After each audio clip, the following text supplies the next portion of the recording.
Professor Casey Paul Griffiths, welcome to the Leading Saints podcast again. Thank you. Thanks for having me back. It's always a pleasure. Yeah, I always enjoy our conversations. I mean, when I talk with BYU professors, it's like, they've it's like talking to Google. You can ask them anything, and they've always got an answer. So no pressure. We always have an opinion. I don't know if it's always right or not, but All we right, do like fair to enough. talk. We like to hear the sound of our own voice. So That's right. Now, you recently wrote a book called Truth Seeker: The Life of Joseph F. Merrill, Scientist, Educator, and Apostle. And I had the opportunity to read it. I loved it. Just that time of history. I mean, some people, like yourself, they geek out over the Palmyra days, the Kirtland days, and there's some remarkable history there. But we've sort of learned about it so much that we don't lean in. At least I speak for myself here, but with this history, sort of that 1900s, early 1900s history of apostles and whatnot, is really quite fascinating to explore and understand, because we kind of skip over it to modern day. Is that a fair assessment? yeah, I geek out over all phases of history. Yes, you do. I primarily get to teach early church history, but there really isn't a boring period of church history.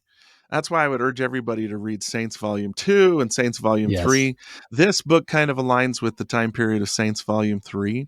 And we don't always recognize that in the 20th century, the church kind of underwent a reinvention where they were this isolated, polygamist mountain kingdom that was totally removed from the world, and all of a sudden the end of plural marriage caused them to move to the mainstream, and they had to readapt a lot of things about the way they saw themselves and saw their story. And I think Joseph Merrill was a key figure in how we underwent that adaptation. And now today, as a new century is starting, I wonder how we reinvent ourselves again, and if this couldn't be a Yeah. good guide to what we do.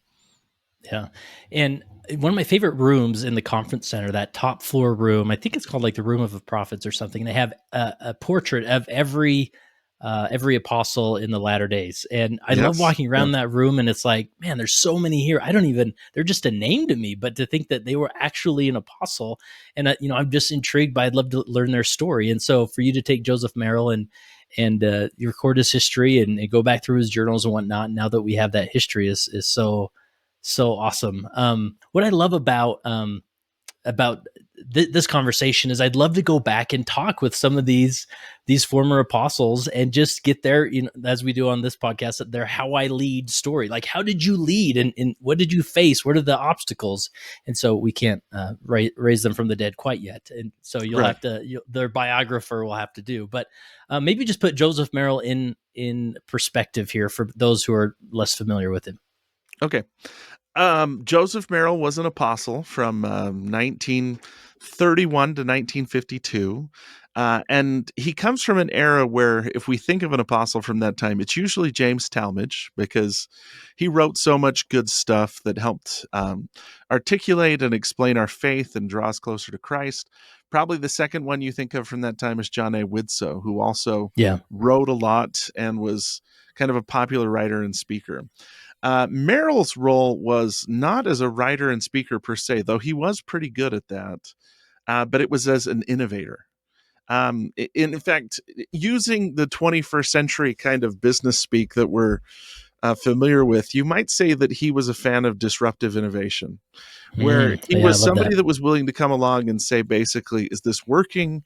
If it's not working, let's throw it out and let's do something totally different that might send us off in a different direction. But let's don't be scared to change the status quo about the way we're doing things and reorganize ourselves in a way that's more effective. So some of the things he did were really painful for people. For instance, in the early 20th century, the church had a system of its own high schools, the academies that were spread throughout the Intermountain West.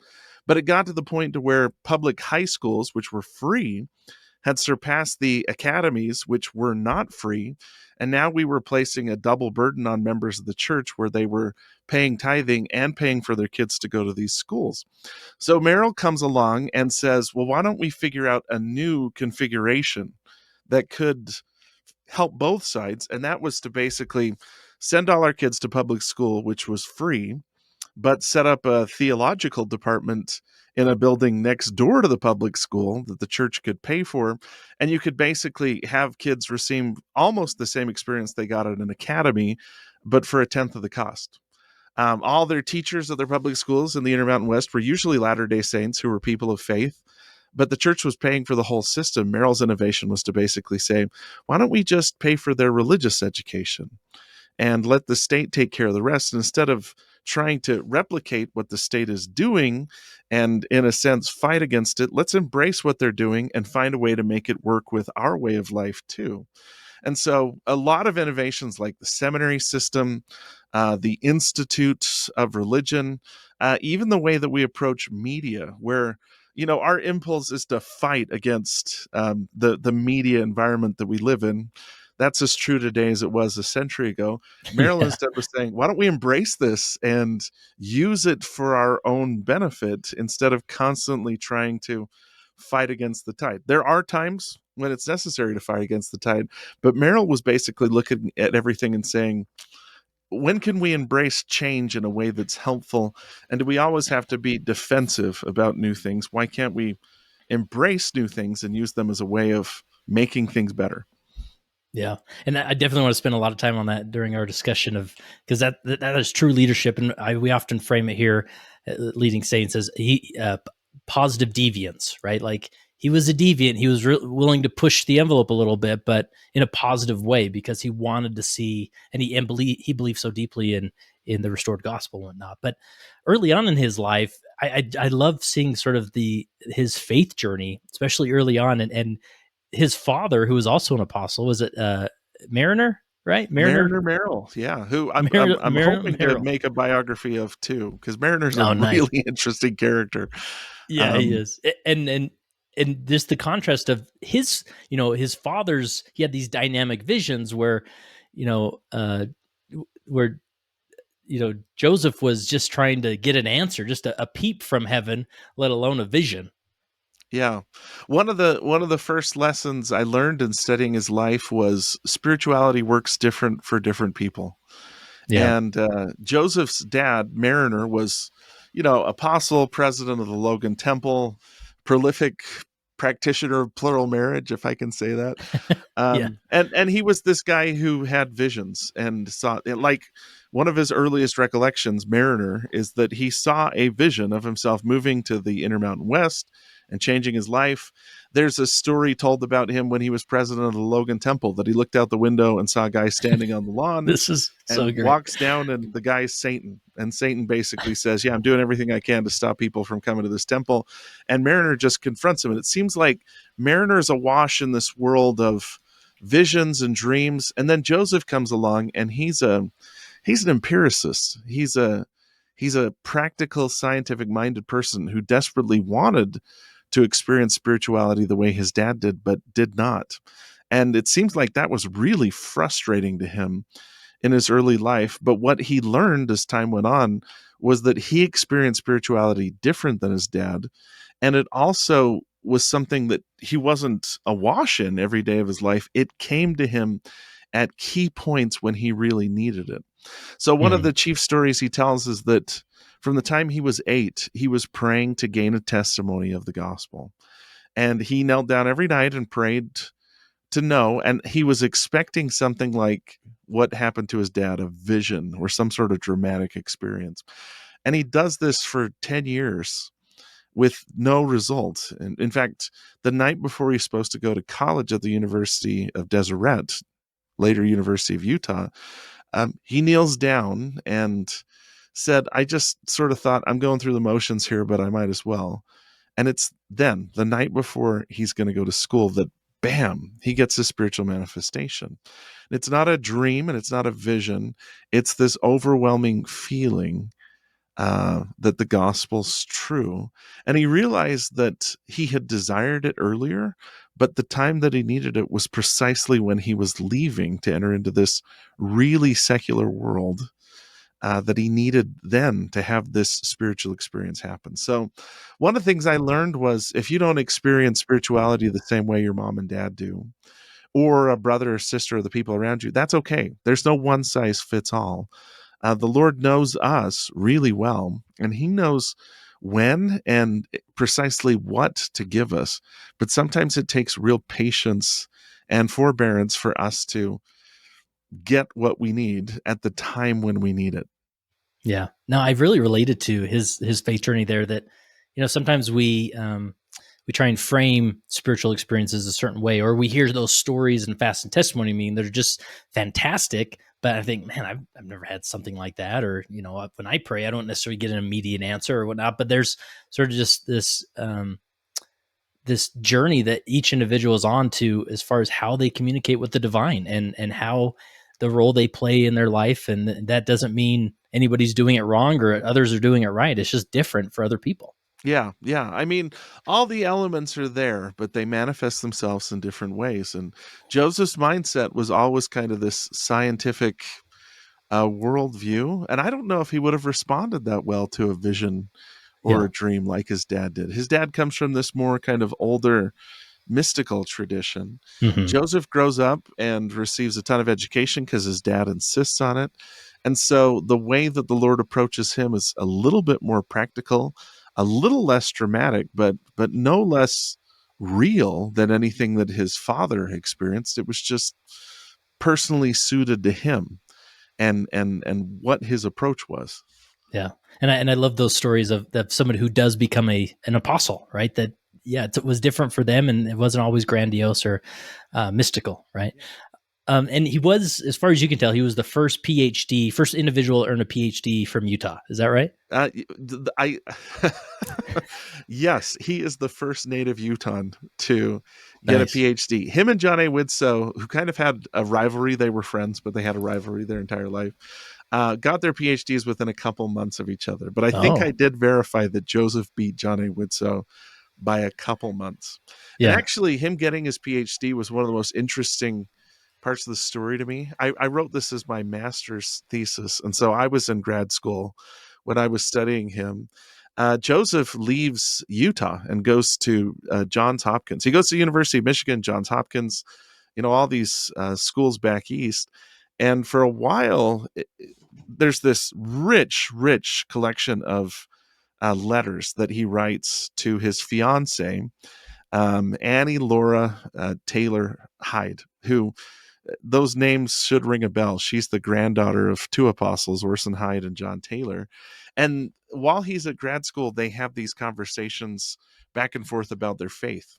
And you Yeah, can they're tell that fascinating. being one of the only Latter-day Saints in Baltimore and one of, I think, two at Johns Hopkins sort of did wear on his faith. He gets plucked out of not just the home he grew up in, but now the state he grew up in. And he sees all these things that he hasn't seen before. And he's trying to reconcile his spiritual worldview with all the things he's learning from his scientific worldview. And it feels like that coalesces into the great quest of his life, which is to reconcile how you can be a person of reason and also be a person of faith. And that he didn't see the two as incompatible, but it did take him a little while to learn how to make the two work together and not see them as oppositional with each other. Yeah. And I noticed, I think you wrote about in those days. I mean, if you go back east to go to college, it's not like you find the local ward in the area and attend every Sunday. Like, for many of those years, he wasn't attending church because there was just no church available, right? Yeah, there was no church to go to. And he talks about how he'd wander around Baltimore and attend church services. He even goes to a spiritualist seance and basically walks out saying, "Oh my gosh, that was not from God." But his own dad, who's an apostle during this time, his dad's a member of the Quorum of the 12, was worried he was going to apostatize because there was Hmm. no place for him to go to church. And his letters to his fiancee become this kind of lifeline where she is struggling with faith questions. She's a real feminist, and she's trying to figure out the place of women within the church. He's trying to figure out the place of science within the gospel. And the two of them have this beautiful kind of back and forth where, one week she's dragging him back to church, and one week he's dragging her back to church. And they have this dynamic relationship where they they reinforce each other and help each other kind of work their way through their own questions. And he comes home. Well, that's the other interesting thing is the second big spiritual experience of his life that he records happens after grad school. So he basically says he's on his way back from grad school and he has decided, you know what, I'm settled in my faith and I'm going to be a member of the church, but I'm not going to be a real flashy member of the church. I'm going to kind of sit in the back and do what's expected of me, but I'm not going to take the lead because I think I can do more good for God in the secular world. And he said he was on a train crossing Wyoming on his way back to Utah when, bam, the second major spiritual experience of his life hits him. Just opens up the newspaper and sees that his friend Richard Lyman has been called as a Sunday school president. And then he feels a very strong impression of voice say, you're going to be his counselor. And it was sort of a rebuke like, and you're going to be involved in the church, buddy. You're not going to sit on the back row and coast. I need you to get to work. And it was such a profound experience that he actually writes up the physiological effects that he feels and sends it to a scientific conservatory in Boston to say, what do you make of this? Like, it's the perfect moment that captures his kind of spirituality melded with his scientific method, where he's saying, hey, if I could just get enough data, I could probably figure out the metrics of how a spiritual experience works. He wants them to study this. But it also demonstrates that even though he didn't totally understand what had happened to him, he got off the train. Richard Lyman's there. He knew immediately what he was going to do, and he kind of put his hand to the plow and didn't look back after that. So Yeah. his two major spiritual experiences come at key moments in his life: when he starts his education and right when he's ending his education, starting his career, to basically say, hey, this is what I need you to do. And then he uses his background in education to sort of bless and help and innovate the church for the rest of his life. Yeah, it's such a fascinating story of just sort of God inviting him into be engaged in the gospel in that way, Yeah. And you mentioned his wife, like they were. I mean, just talk about a match made in heaven. I mean, they Yeah. were just perfect for each other, and it's easy to assume like Utah area at that time, like very conservative, and obviously you're much more disconnected from the world than compared to today. So it's almost like you're protected from maybe these more progressive views. And to hear some of the his wife's perspectives that are very feminist. I mean, like 21st century feminists about why women should have the priesthood and things like that. I was really surprised that those type of opinions were thrown around back then. Yeah, it's kind of nice to know that those conversations have been happening for a long time, right? Yeah. And they were having those conversations back then. And the truth is, they were sort of coming to the same conclusions we come to as well today, which is that, women are key to the gospel, that they're not secondary, they're primary, and that the gospel really does empower and open the doors for men and women to serve together. And I think their marriage is also a great demonstration of equal partnership, where Mm-hmm. on their honeymoon, she gives a lecture in the Logan Temple. Like, we don't always think of this, but at the time, the Logan Temple had a library, and people would go to the assembly hall in the Logan Temple and hear academic lectures. And she very much gives an academic lecture on their honeymoon. And it doesn't seem like he had a problem with this. He wanted her to excel. She wanted him to excel. They saw their marriage as not a competition, but as a partnership where they could lift and help each other. And he excels at the University of Utah while she is heading up the Daughters of the Utah Pioneers, one of their youngest presidents ever. And if you look at their social schedule too, I mean, she was constantly inviting intellectuals and interesting figures into their home and organizing meetings where people could kind of learn and hear. And ultimately, I mean, the big innovation that Joseph Merrill is tied to, which is the seminary program, is as much her creation as it is his. They sort of partner together to create that. Yeah, fascinating. And just to read about like the different dynamics happening back then, like after Joseph Merrill returns from school, like nothing's really changed. I mean, there's still the, higher eds, all there, it's too liberal, right? And too progressive that way. Politics was all over the map with, the Democrats and Republicans throwing each other under the bus. Like, it's just interesting to hear that time that really nothing much has changed. We're just we just speak of it differently, maybe in modern day. But Yeah, I mean, history doesn't repeat itself, but it rhymes, right? And yeah, there's so many common themes in the early 20th century when the church is going through this radical transformation that's happening in part because American society is going through a radical transformation that I think about a lot because we're in the same time, right? The church is definitely undergoing major changes, and that's not a bad thing, yeah, but it's partially because America's going through, well, America, the world at large, kind of the huge international culture that we exist in, is going through changes. But the church is nimble enough, I think, to adapt. We just kind of have to take a hard look at what works and what doesn't work, and keep what works and be willing to yeah, change what doesn't work, even if it might sometimes go against tradition, yeah. and our own affections for the past. Yeah. And Joseph Merrill and his wife, they were both Democrats. And even back then, that was sort of, I mean, it maybe wasn't as stigmatized as it is maybe today sometimes in our church culture. But I mean, there were some members who wondered why he was a Democrat, or like it was maybe out of the norm, right? It was a little out of the norm. Yeah, there wasn't quite as much of a divide between the two at the Hmm. time. But yeah, the fact that Joseph was a Democrat and that he was kind of liberal Hmm. in his views does throw some people off. At the same time, an interesting thing was that the church hierarchy during this time embraced a lot of different types of people.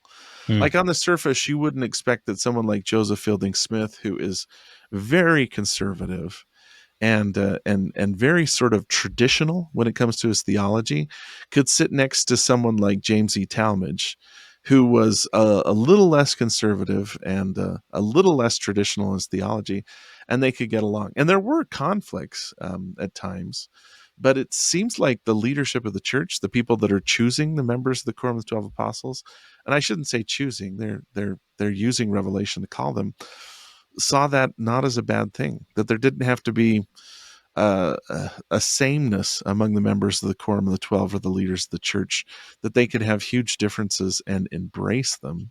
And that was something that really, really helped the church. I mean, at a time when traditional Christianity is wrestling with things like the Scopes monkey trial and reconciling evolution with the Hmm. historicity of the scriptures, we have a Quorum of the 12 that's full of professors from the University of Utah. Talmage is a geologist, and Joseph Merrill is a physicist, and Richard Lyman's a chemist, and John A. Widsow's an agronomist. And there wasn't any problem with having a smart, scientific-minded person serve as a church leader alongside someone who was a strict scriptural literalist like Joseph Fielding Smith. They worked together, and they did sometimes butt heads on certain issues, but it also seems like their work generated a lot of interesting new approaches and ideas that helped particularly younger people stay involved in the church. In Yeah. fact, one statistic I came across on my mission, I was sort of illuminated by this. It was in LeGrand Richards' Marvelous Work and Wonder. Remember that old Oh yeah. part of the missionary library, right? Yeah, that's right. One of the things LeGrand Richards bragged about was that at a time when the church was still confined to the Intermountain West, Utah had the highest per capita rate of scientists and people that were getting advanced education. And it seems like this was a period when the church really embraced some of those ideas. And I'm not saying we need to embrace all ideas. Some are better than others, but we don't need to be afraid of new ideas. We don't need to always be on the defensive when something new comes along or see it as negative. We can see it as something that's positive and approach it as positive until we find out if we need to be protective or defensive. Yeah. One thing I saw come up early in his career during those university days. So Joseph Merrill goes and teaches at the University of Utah in Yeah. those early days of that university, and he has many opportunities to lead he's considered, I think, at least twice to become the university president. But also he has a promising run to become the governor, and it's interesting because I know that there's individuals in the church who, that they have that spirit of Joseph Merrill, the innovator. They think, oh man, we could do things different. We should try this and that, but they're never really given that seat to call the shots. And Yeah. it seems like early in his career, he just kept missing out. Like it comes down to two candidates to run the university, and the other guy would get it, right? He runs for governor, and let's see, did he get the Democratic nomination? Is that right? No, he doesn't. But he just missed it or something, right? Yeah, well, I mean, he has a lot of setbacks. There's this period from about 1915 to about 1920 where everything in his life goes sideways. He was a rising star in the Democratic Party, but he was basically slapped down because he was affiliated with the university. There were people that said if he works at the University of Utah, he's a state employee, therefore he shouldn't be involved in politics. And he sort of gets slapped down because of that. Then his uncle was Joseph Kingsbury, the guy Kingsbury Hall is named after. And he had basically chosen and anointed Joseph to take his place as president of the university. But then Kingsbury gets caught up in this big scandal, and everybody that is associated with Kingsbury is basically shoved to the side without him doing anything. Then maybe the most devastating thing is Laura, his wife, dies of cancer. And so in the space of 2 or 3, and then his oldest son dies as part of the pandemic that happens near the end of the First World War. And so in the space of 3 or 4 years, basically everything that he is driving towards in his career and his family is sort of yanked away from him. And he has to reorder and reconcile his life. And to me, I mean, it was a big witness that sometimes in your life you're driving towards something and you think that that's what you're supposed to do, and that's why God put you on the earth, and then all of a sudden you get sent in a totally different direction. And actually, I mean, a lot of what we honor him for and what he was able to do happened after that. So he's not president of the University of Utah, so he gets recruited by the church to be church commissioner of education. And when he's there, he doesn't, spend his time lamenting over how his life didn't turn out the way he wanted it to be. He rolls up his sleeves and he goes to work again. Yeah. And he starts to take the principles that he developed to start the seminary program and says, what if there's a way to do this for college students?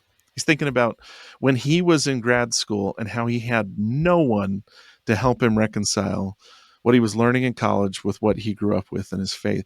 So he sets up the Institute program when he's church commissioner of education with that idea in mind. Let's build a place where a Latter-day Saint student can find a trusted adult that can help them understand how what they learned in their biology or their chemistry or their physics class shouldn't destroy their faith. It should strengthen their faith. Yeah. Let's figure out a way to reconcile these two sides. And he wouldn't have been able to do that if he hadn't had all these setbacks. And it's interesting because when he does become church commissioner of education, he writes a letter to a friend where he says, I really think I've been placed in the best educational position in America. Like I thought I was going to be a university president or a big figure in politics, but actually this is where the Lord was steering me the whole time. And this is where I think I can make the biggest difference. And honestly, I bet he would have made a great university president or governor or whatever.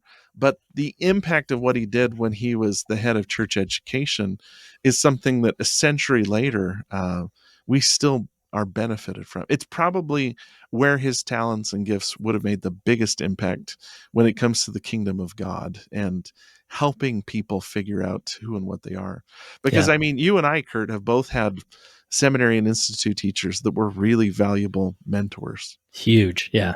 Joseph, who lacked those mentors when he was going through his education, created this system where we have bright, articulate women and men who can mentor bright, articulate women and men as they go through their education to recognize that just because you're smart doesn't mean you can't be faithful. And just because you're educated doesn't mean you have to give up the tenets of the gospel. There's a way to make them work with each other. Yeah. And the ideal is to be smart and faithful, to know how the world works, but to also have faith in how God works and trust in his timing and his blessings. Yeah, with hindsight, it's so interesting to look back on the story. It's almost like God was saying, Joseph, I don't need you to run the University of Utah. I need you to run church education. So just just relax, just wait. This is a long game. And that relates so much to my life in so many ways, where it's like, oh yeah, this is a long game. Like there's a larger story here that I'm not Yeah. seeing, Yeah. but God is in this. And it's fascinating to see that journey. Yeah, sometimes the story we write for our lives doesn't turn out to be the story that God is writing for our lives. And I would say the same things with the people we love the most too. Like I look at my kids and think, oh, at this age, this is going to happen and this is going to happen. And the stories may be a little bit different than I wrote for them. It's them and God together writing their own story. And for Joseph, I mean, everything, including his married life, his professional life, maybe didn't turn out the way that he thought it was going to, but it turned out exactly the way it was supposed to. He just didn't always expect it. In fact, one point I could bring up is, his first wife, Laura, is granddaughter of two apostles. She's church royalty, and she is like 100% in the gospel.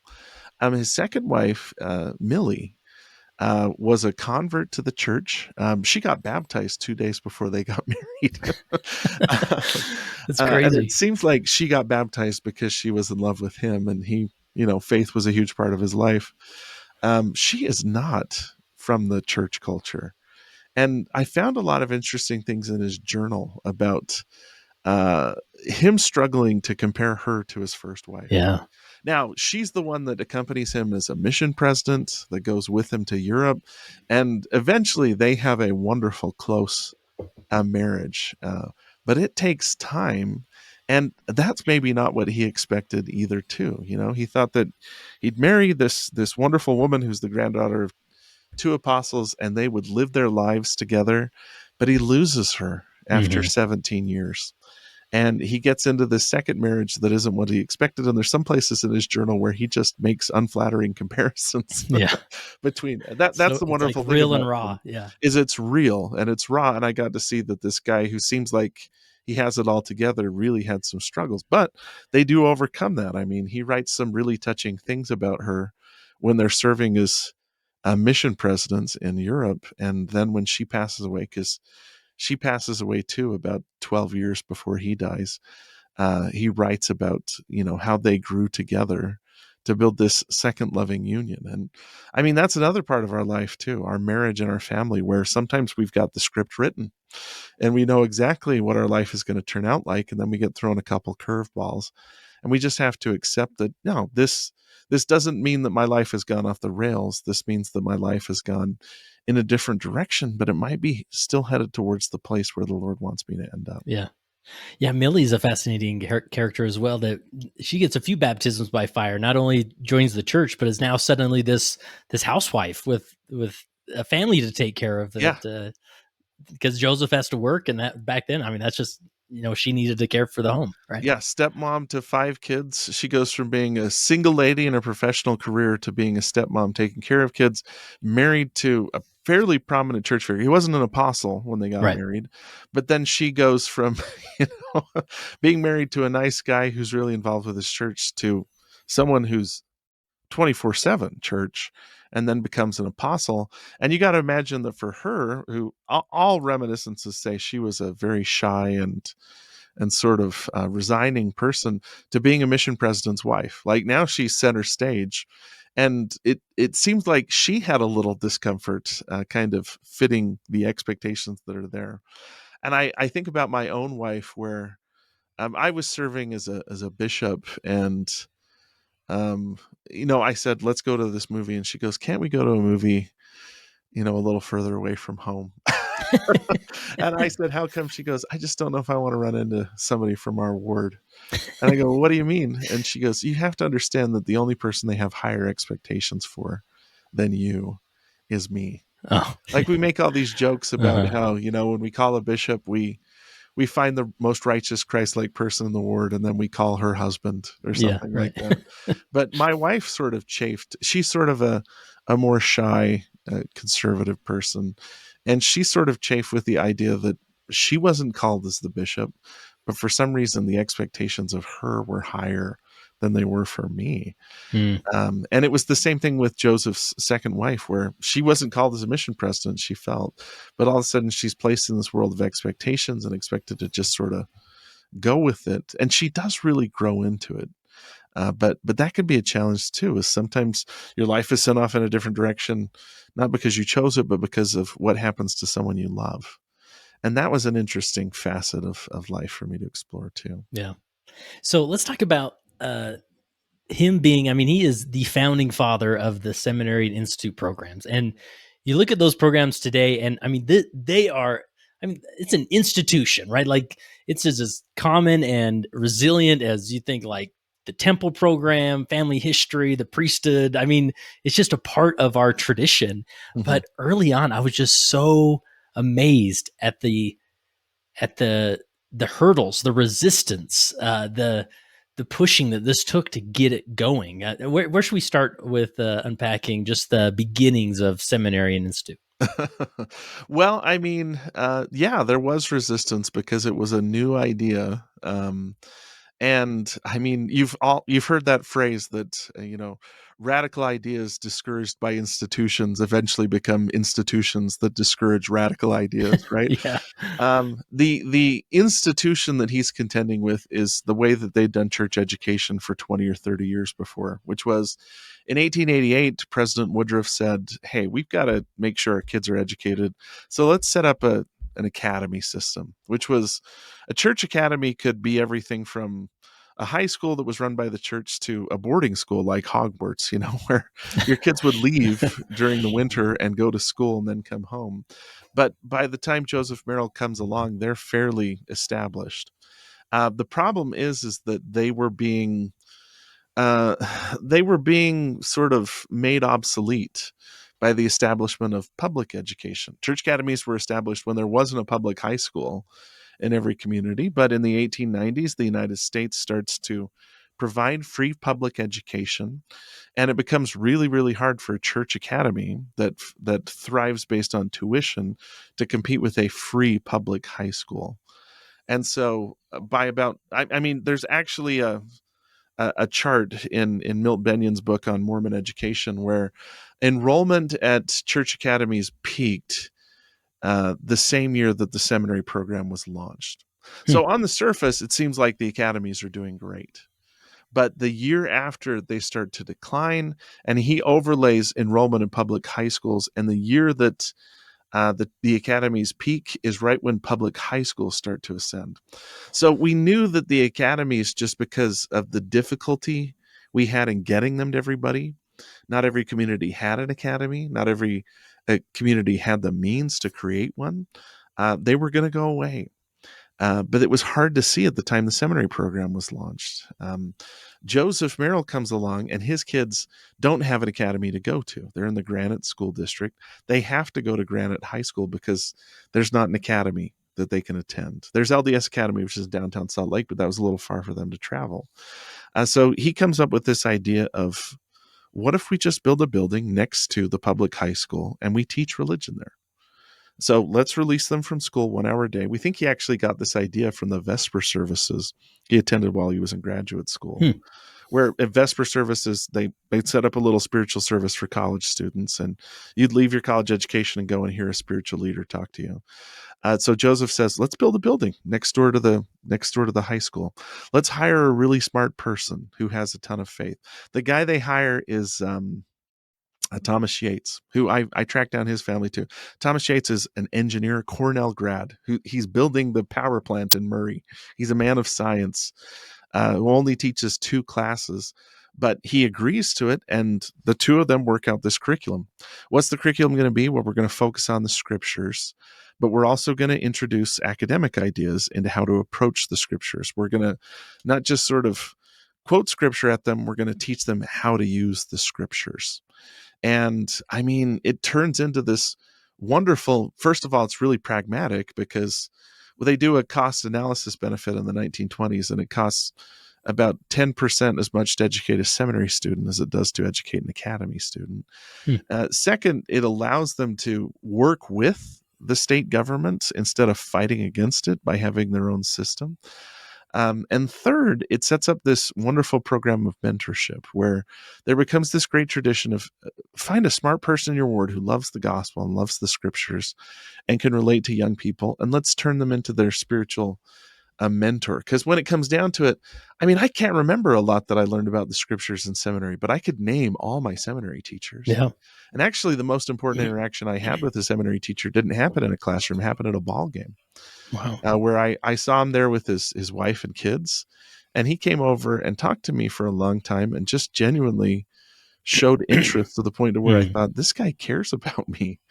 Um, and that act of caring, which didn't even take place in the classroom, was a major factor in my formative spiritual development.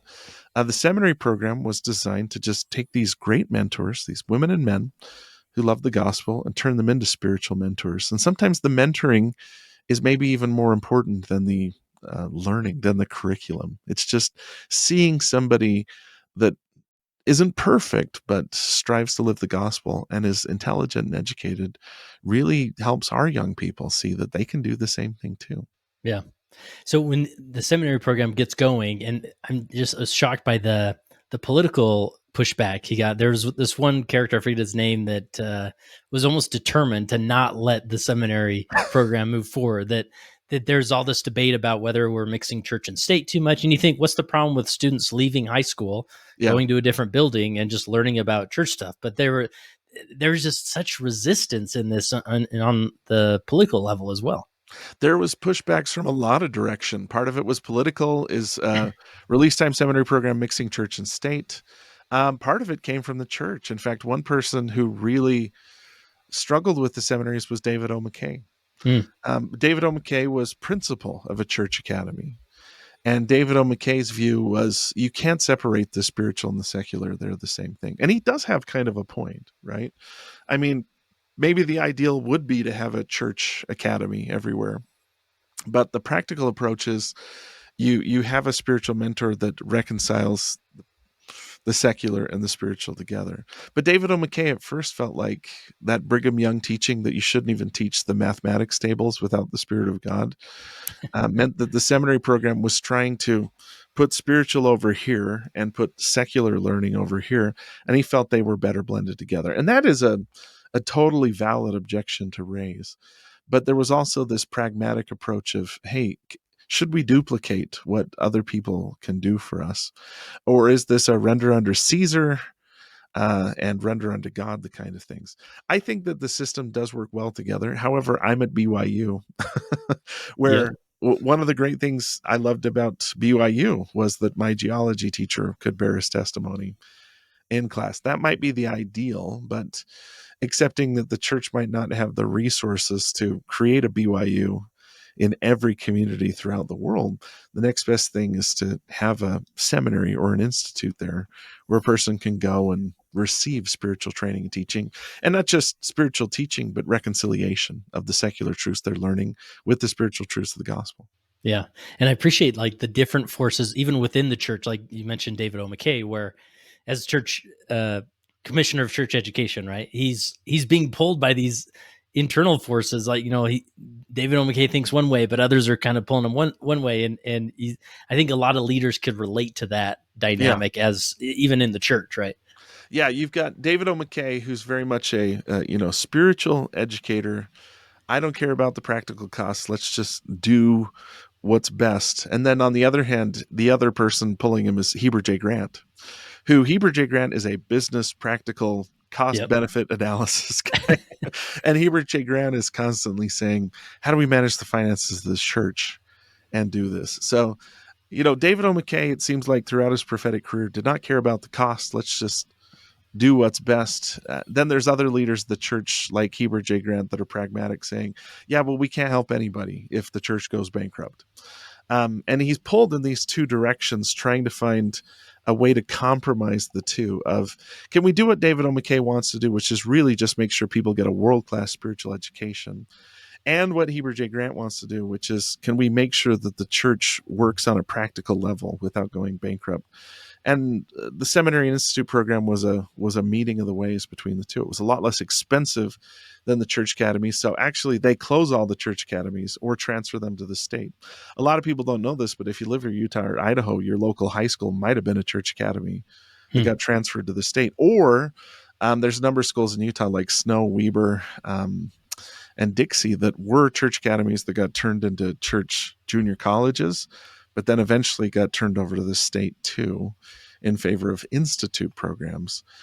So, I mean, sometimes the solution is the middle road between the two extremes, but I think he very much knew what it was like to have people over him that had different directions and goals and try to navigate the way between the two. And that's actually one skill that he really had. Was he didn't say, David O. McKay, you're wrong, we're going to do it this way, or Heber J. Grant, you're wrong. He said, okay, I've got input from both of you.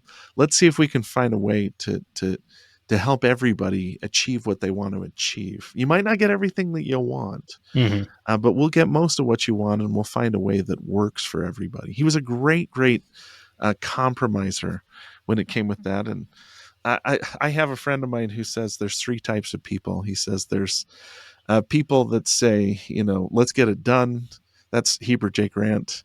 There's people that's let's do it right. That's David O. McKay. Then there's people that say, let's all get along. I think Joseph Merrill was a let's all get along, but he also recognized let's get it done and let's do it right. People could be accommodated as well. Yeah. And from a leadership perspective, just looking at that journey that he and the church went through of establishing the Seminary and Institute programs, like I sort of imagine all of us were on the other side of the veil, like cheering them on, like we will need this in the 1990s and the 2000s, like keep going, right? But sometimes in leadership, it can feel like you have this dynamic vision, but everything you do, they're just met with resistance and even friendly fire, right? Of people who should be on board that aren't, and you can get discouraged and think, well, maybe we're just not supposed to do this. But to realize, no, like just keep pushing, follow that inspiration, and something remarkable will come from it that blesses millions of lives.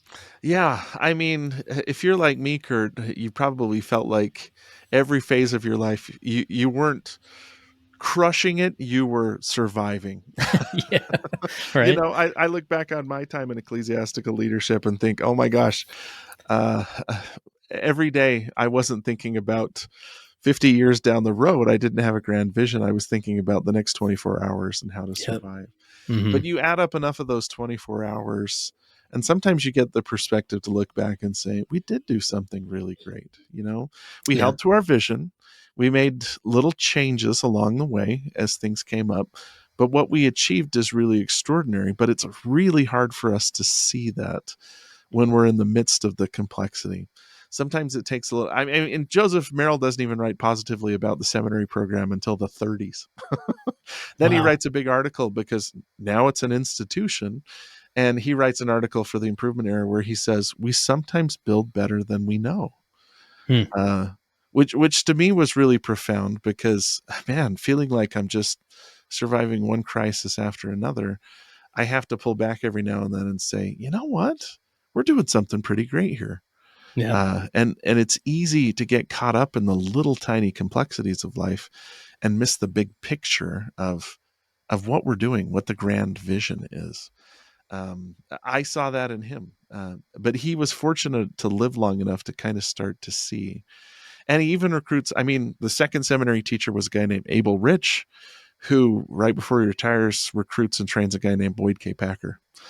And Boyd K. Packer, near the end of his life, said that the Seminary and Institute program were created for the salvation of Israel in a very, very key time. But I don't think the people that were on the ground quite realized that. They were just trying to do what was right. To borrow from Frozen 2, you do the next right thing. I would just add that a bunch of little right things eventually does add up to something really grand and profound. Just challenging to see it when we're in the middle of it. It's inspiring for sure. So he's church commissioner of education, and he gets called as an apostle during this time, and even serves for a few more years as an apostle as over church education. He was the first. He served in the two positions concurrently, and that was actually something that we've gone back and forth too. Is should the church commissioner of education just be an educator, or should they be a church leader? We've gone back and forth with it, but we finally did settle. Henry B. Eyring was church commissioner of education, has been longer than anybody else in the history of the church.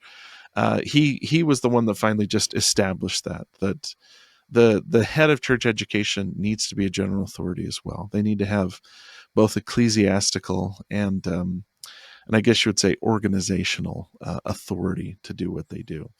And it makes sense because in a lot of ways, education is to us a spiritual activity. Like I tell my students, you might not think when you're doing your readings or taking an exam that it's spiritual, but the parameters the Lord set up in the Doctrine and Covenants, the glory of God is intelligence, that the Kirtland Temple, was just as much a house of learning as it was a house of worship, that I see the buildings I'm in, and I'm in the religion building on BYU campus, but I also see the mathematics, the science, and all other buildings as temples, temples in the Kirtland Temple sense, where we go in and participate in a consecrated activity, which is to learn and to grow. That is a spiritual activity for a Latter-day Saint and for Yeah. everybody else too, I hope. So during that time, it wasn't uncommon for an apostle to be called as a mission president, which happens to Joseph Merrill, and he gets called over to Europe. And it seemed like I couldn't quite understand the dynamic. Was he like a mission president over other mission presidents as well in the European area, or how did that work? Yeah, so the modern way of looking at it would be that he was more like a sort of area authority. Yeah. Where there was the European mission, and he's the European mission president, which is based in London. But there's mission presidents that are in the Netherlands and in Switzerland and in Italy and in France and so on and so forth. And he was the presiding authority over them. So the way it was structured back then was that the European mission president acted the same way an area presidency would today. Gotcha. And then there were mission presidents that served under his direction that headed that way too. But I mean, being called as the European mission president was it was a tough job. Yeah. And he followed some big names. I mean, James E. Talmage, John A. Widsoe, Richard Lyman. Richard Lyman's the one who's in right before him. And it was demanding. You were traveling a lot. You were supervising a lot of people. And it was at a time when the situation in Europe was really complex because of anti-Mormonism and pushback against the saints, but also because we're right in the lead up to the Second World War. I mean, he's called as mission president in 1933, and he has to basically preside over church members who are sitting on top of this powder keg that's waiting to go off and will go off in the 1940s. So it's a really complex time. But he manages it with flying colors, and again manages to innovate in a couple ways that we still utilize today. Yeah, would it be safe to say that without Joseph Merrill, we would not know the name Gordon B. Hinckley? I think Gordon B. Hinckley was extraordinary. Probably would have turned out okay no matter. right. But it seems like Joseph Merrill set him on that track. Right? Yeah. But this idea of innovation that President Hinckley was my prophet growing up, and I loved him for this. Mm-hmm. It seems like that idea of let's innovate. He passes on to Gordon B. Hinckley. So Gordon B. Hinckley is a missionary in his mission. And early on, I mean, the story we always tell about Gordon B. Hinckley is about how he got there and he didn't want to stay.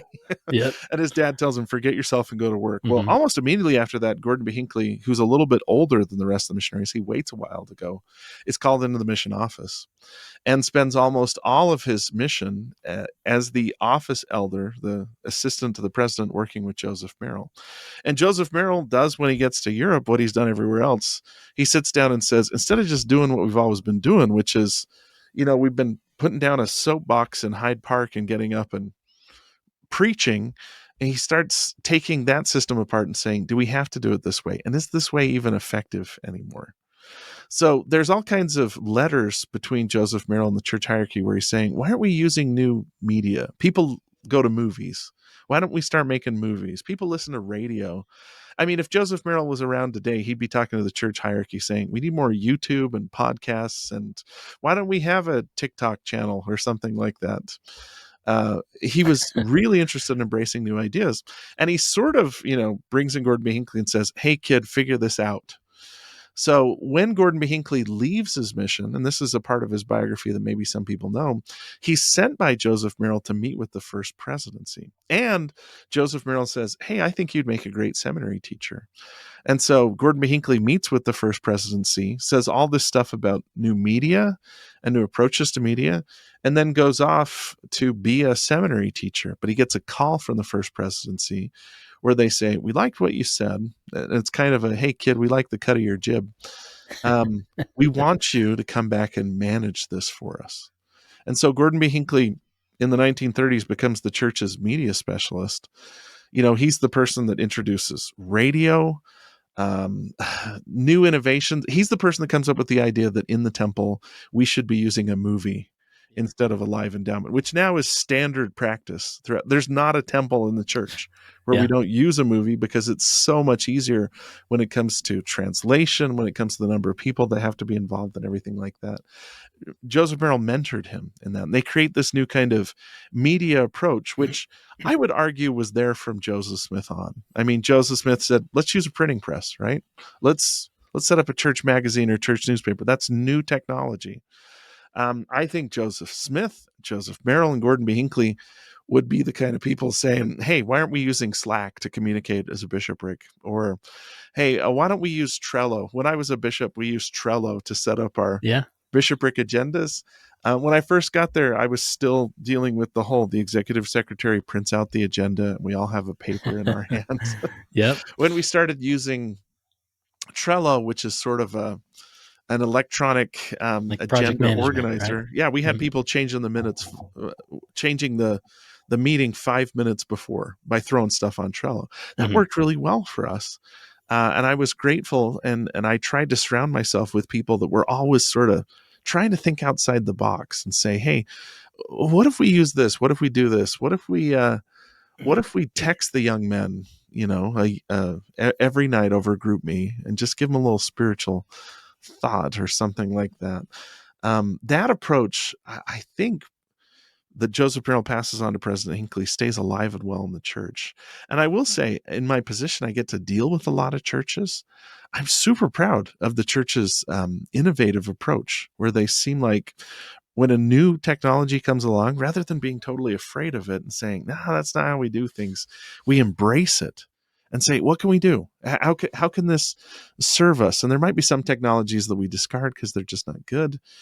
There can be dead ends, but we aren't afraid of what's going on. We're seeing it not as a challenge, but as a gift from the Savior to help us reach more people and do more good.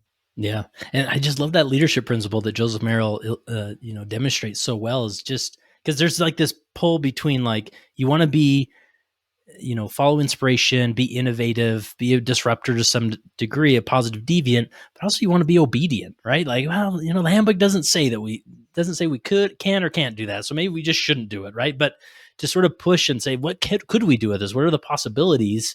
And just to know that you have permission to try some things. And a lot of times in leadership, it's like, maybe ask forgiveness before permission, just like try it and go for it.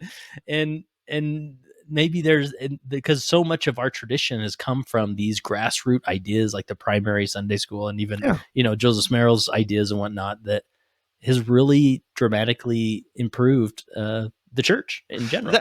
That's one thing I actually wanted to get across in the book, is when Joseph Merrill came up with the seminary program, he was a counselor in a stake presidency. Hmm. He wasn't in the Quorum of the 12 or the first presidency. And sometimes we have this model where any change and innovation in the church comes top down. It's a revelation given to the prophet that filters its way down to the people. And that is how it comes sometimes. But revelation happens at all levels. And a lot of things like the seminary program, the family history program, the family home evening program were things that started as grassroots innovations that started on the local level, that the general leadership of the church saw, and instead of saying, hey, stop doing things differently than the way we told you to, they said, holy cow, this is great. This is a wonderful innovation we should introduce to the entire church and bring along. And that push and pull, I mean, I just really believe that revelation comes at all levels of church Yeah, leadership. absolutely. And absolutely 100% do I believe the prophet gets revelation, and he's probably the most important revelator in the church. But a primary president gets revelation, a Relief Society president, a young men's advisor can come up with ideas that change and shape things. And sometimes these grassroots ideas are adopted by the entire church and change the paradigm as well. And so, I mean, I know that one of the real appeals of the church is the steadiness, the consistency. But I love how our church also embraces this idea of constant change too. That Hmm. the truths of the gospel don't change, but is there a new way to talk about this? Or Yeah. is there a new way to get this done that's going to be a little bit more efficient? And I got to praise President Nilsson for coming along and, killing a couple of our sacred cows. Or we're like, home teaching is sort of creaking along, but it doesn't really work that great. Okay, let's do something else. Yeah. Let's rethink it. Right. Yeah. Yeah. And is there a reason why women can't be witnesses when we perform baptisms? We did that in the early church. It's just something that we stopped doing along the way. Is there any reason to not do it? Okay, let's do it again. And he's been so great to basically, instead of saying we've got to preserve the status quo, to look at it and say, is it worth preserving? If it is, let's preserve it. Let's fight with Yeah. everything we have to. But if it isn't, and it's something we can change, and the change would be better, let's try it out. Maybe we'll Yeah. crash and burn, but let's do something different and see if we get a better result. Yeah. And I really appreciated some of those entries there, or the communications between Joseph Merrill and Gordon B. Hinckley, of, because sometimes it's easy, I'm a weak mortal, and I'll get cynical about, how things are going, and, in the church or this program or that program. But to hear sort of Joseph Merrill, articulate some frustration with the church of like, man, why don't they just do something different? Like, this isn't working, right? Like, and again, he wasn't, he was just, I appreciate that human side that came Yeah. out in some of Joseph Merrill's, recordings. But That's the nice thing, is because he's sort of a more obscure apostle, yeah. there wasn't a great, and his family also, I've got to credit his family. They donated his papers to BYU with no restrictions. And so Wow. having access to an apostle's inner thoughts like this is really rare.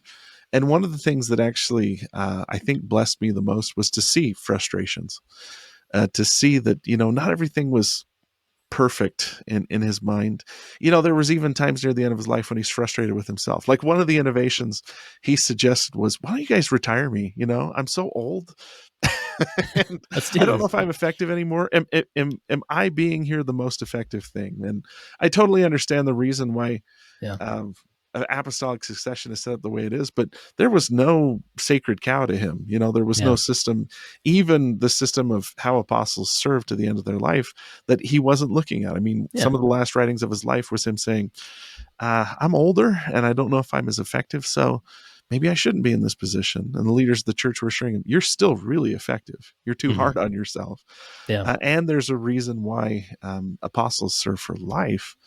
Some of the most important lessons we learn from them are to age gracefully and to embrace our mortality rather than fighting against it. And that actually is one of the last lessons I learned from studying him, was how gracefully he sort of came to embrace and accept who he was, and finally just become comfortable. Because, see, he spends his whole life looking for solutions, right? The biggest problem that everybody wants to find a solution to is mortality. And when his wife got sick with cancer, he loses her, and he writes all these things in his journal later on where he says, if I just understood the word of wisdom better, or the principles of health, he's mixing science and religion here, I could have saved her. Then he loses his second wife. Millie is just gone. She just has a heart attack, and he comes home and finds her. Near the end of his life, the third woman who's really, really critical is his daughter, Laura. She's named after his first wife, very much looks and acts like her. And she comes to live with him. She's single, to take care of him, and she gets cancer. Same type of cancer her mom got. And this is him saying, this is my chance. You know what? I can do all the things that I should have done with her mother, and I will save her. So he emphasizes the word of wisdom, even to, don't eat meat, or eat meat sparingly, puts her on these juice diets, implements the latest and greatest scientific innovations, and he still loses her. And it seems like the last big lesson he has to learn is there are some things beyond your control, that reason can only affect so many things. That's why faith is so vital to us. It's because we try to help with everything that we can, but there's some things that you just place into God's hands. And him reconciling the death of the third most important woman in his life, his daughter, is him kind of coming to the last lesson he needs to learn, which is you can do a lot of good and you can change a lot of things by being innovative and smart and adaptable. But then there also is the time when you accept where you're at and what you've been given, and you find peace with it. And I really do think that, he dies 4 years after his daughter. I think he was at peace when he died. He had his rough edges kind of sanded off by the challenges that he faced. Yeah. Yeah. Really just sad to see all the close women in his life that suffered that way. And I appreciate that that's part of his mortality of like, maybe I can fix it through the gospel, right? I think we've all been there. I'll give her the blessing and then it'll go away, or we'll triple down on the word of wisdom, and then she'll be fine. But it's in God's hands, right? And yeah, we all run into that that dichotomy of, if I'm just faithful enough, this will work. Mm-hmm. Sometimes it doesn't, and sometimes because it's not supposed to work the way you thought it was, and sometimes it's because you need to learn a profound lesson, which is just God's in control. And he allows us to use our talents and gifts, but there's some things we're meant to learn in this life. And one of them is faith is the first principle of the gospel. That used to seem so obvious to me. I used to sit there and go, duh, of course faith is the first principle. You have to believe God exists. But now I'm coming to realize that faith is the first principle of the gospel, because there's so many things beyond our control that we're really, really going to set ourselves up for frustration and failure if at a certain point we can't just go, I'm going to trust the Lord on this one. I feel like I've done everything that I can, and I know that he's in control, and he's working the problem the same time as me. I trust him that he's going to lead to the right outcome. Yeah. All right. So I got to squeeze this in here, but before we wrap up, the Richard Lyman story is so fascinating to me. And I've read different accounts of it in different biographies and whatnot. Even I think it was Spencer W. Kimball's biography, where he's a young apostle, and here he is in this meeting with the Quorum of the 12, and one of them is being excommunicated, and it's Richard Lyman, right? And break it down for us. Let me correct you there. Spencer W. Kimball replaced Richard Lyman, so he wasn't there. And for those that don't know, Richard Lyman is a name a lot of people might not know, because he's the last he's the last member of the Quorum of the 12 to be excommunicated from the church in our dispensation. Now, some backstory here. Richard Lyman is a huge, like 6'5", big, powerfully built, dynamic, athletic guy. And it seems like he and Joseph Merrill always have this big brother, little brother relationship through their entire life. They're both sons of apostles. Richard Lyman's the son of Francis M. Lyman. Joseph Merrill, son of Mariner Merrill. They meet in graduate school at the University of Michigan, become really good friends. And then their lives kind of parallel each other. When Joseph Merrill has his second spiritual experience, it's because Richard Lyman is going to call him as a counselor in a Sunday school presidency. Then they become professors at the University of Utah. They have offices right next to each other. Lyman is a chemist. Merrill is a physicist. They walk to work together every day. Lyman becomes an apostle before Joseph Merrill. When Joseph Merrill becomes an apostle, Lyman writes his introduction to the church. In Improvement era, when a new apostle was called, they'd ask another apostle to write their bio, and Richard Lyman writes it. Richard Lyman is the mission president in Europe before Joseph Merrill is. And it's clear that in Joseph Merrill's private writings, there was this, he's my big brother, he's the person that I strive towards. He was always a little bit more outgoing and dynamic and maybe showy than Joseph Merrill was. Well, one day in 1943, and you can find this in Joseph Merrill's journal, he shows up at the Quorum of the 12 meeting, Salt Lake Temple. J. Reuben Clark ushers them in, says, "Come in, we've got something really serious we've got to deal with." And so everybody sits down, and Clark basically announces, "Hey, Richard Lyman has been found to be committing adultery.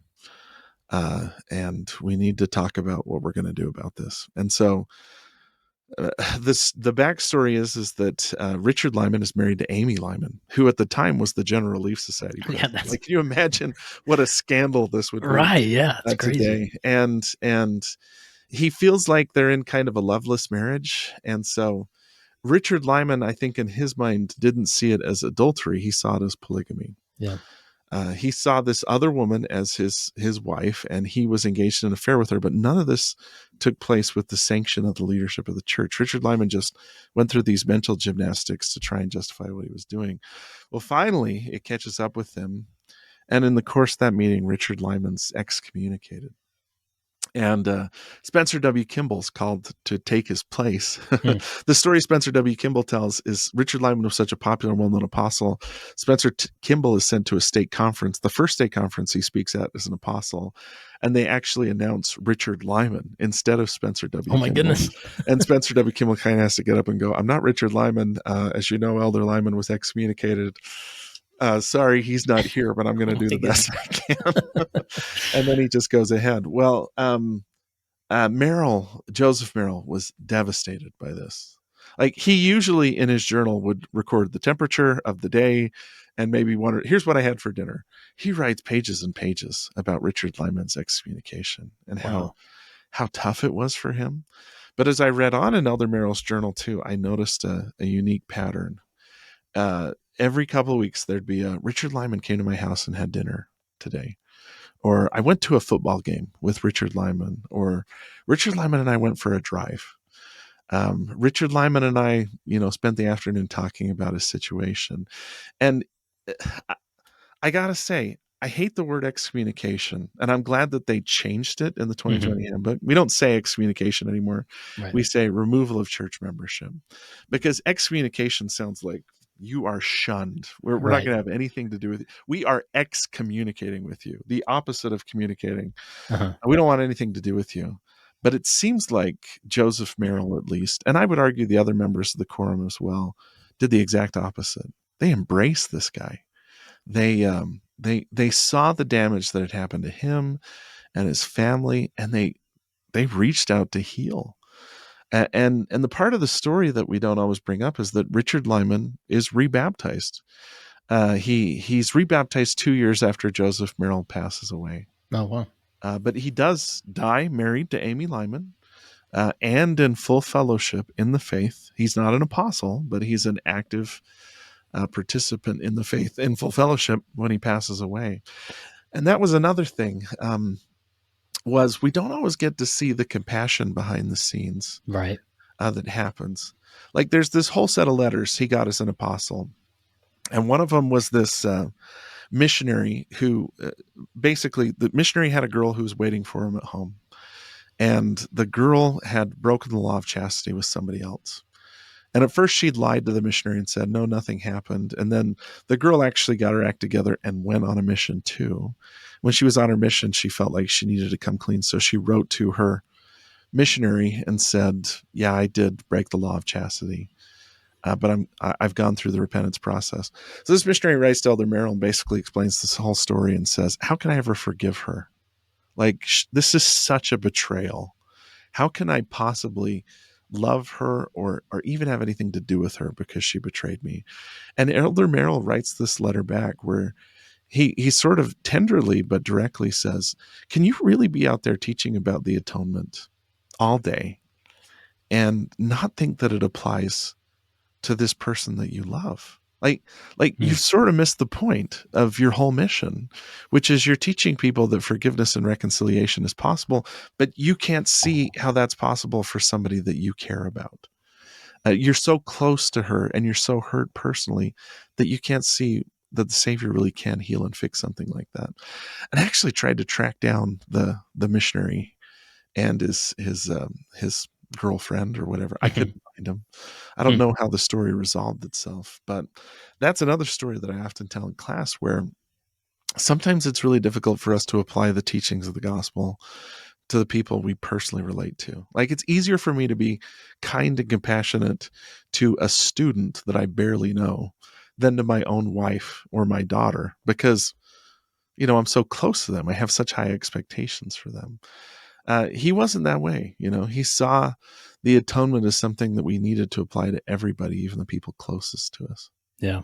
Yeah. Fascinating. I love just that the friendship just continued and love and support there, and the messiness of life, but that it can be healed through the atonement of Jesus Christ is so encouraging, It's messy, and the story's not as cut and dry as you want it to be, but it's Yeah. also more beautiful because of the messiness. Like, Yep. rather than call it messiness, the term I usually use in class is complexity.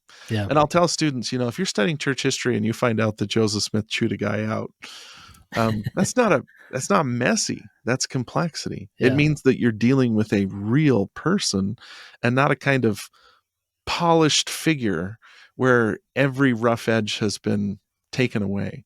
It's the difference between experiencing something that's real and something that's manufactured.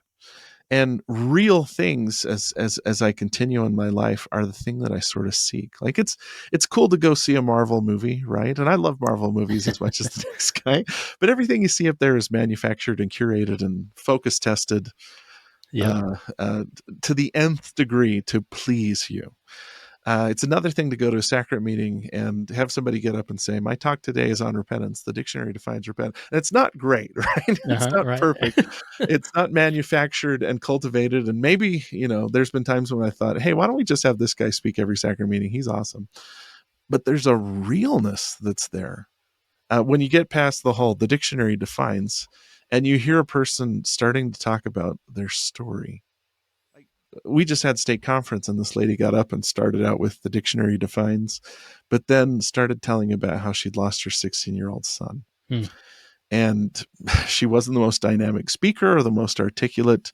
She stumbled and she struggled. There were a lot of ums and ahs, but there was a realness there that I really connected with, that I just don't get from a more manufactured experience.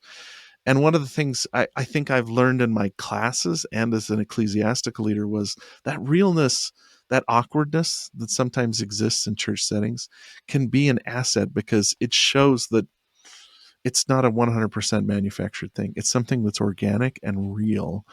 And that that resonates with me more than a really polished sermon. And I love a polished sermon as much as the next guy.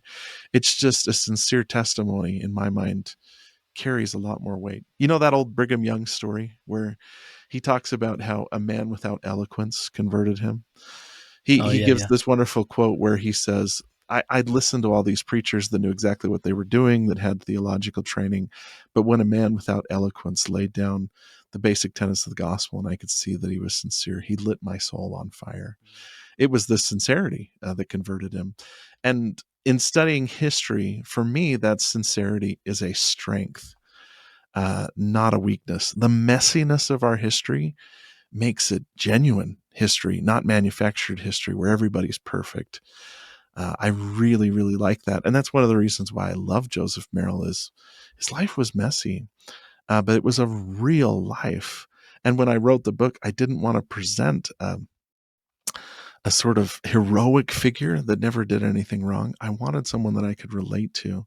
And in that way, he really became kind of my mentor, where I had days where I thought, this guy felt like he took his wife for granted. Am I taking my wife for granted? Am I appreciating what I have? What would happen to me if I was in the same situation as him? I just really, really am grateful that I felt like I was mentored by an apostle through my entire graduate education. And now I'm hoping that his story does the same for other people.